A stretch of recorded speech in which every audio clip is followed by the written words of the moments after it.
of 292 takes over the TD Garden in Boston on Saturday with a pair of title fights. Got bantamweight champion Aljamain Sterling vs. Sean O'Malley headlines the card with women's strawweight champion Zhang Weili vs. Amanda Lemos in the co-main event.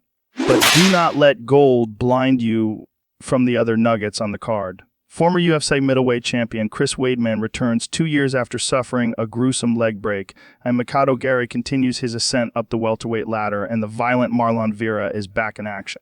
There's a fair bit to sink your teeth into before fighters rocking gold trim make the walk.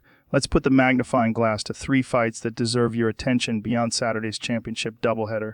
Chris Weidman vs. Brad Tavares. Weidman returns to active competition for the first time since snapping his leg against Uriah Hall's shin 28 months ago. It's been a long and difficult road to recovery for the former UFC middleweight champion. Tavares is litmus test to gauge if Weidman can still compete for spots in the official use middleweight rankings. There will be a mix of trepidation and relief to see Weidman back where he belongs. Weidman is a competitor and won't settle for anything less than a win, but a competent performance, win or lose, is worth celebrating after such a horrifying injury.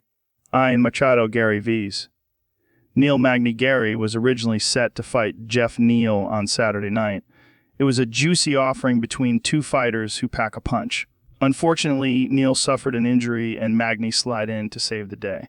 Magny's style is nowhere as conducive to an exciting fight, but he is an important measuring stick in the welterweight division. Garry has qualities that have him pegged as a potential future champion, but Magny has long been the gatekeeper between the great and elite at welterweight. There is statistically no welterweight with more octagon reps than Magny. A win for Garry would be a huge feather in his cap. Marlon Vera vs. Pedro Munhoz. Chito Vera has established himself as a hardcore fan favorite by delivering devastating knockouts to some of us most celebrated legends. His appetite for violence can be expressed in many ways.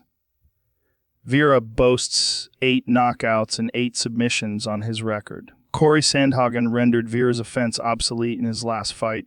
Chito wants to make up for it. Munhoz is on the tail end of his career, but a win over Chris Gutierrez showed a commendable combination of experience, power, and grappling skills. You need to be a complete fighter if you're going to beat Munhoz. Vera will enter as the betting favorite in pursuit of another stoppage against the old guard.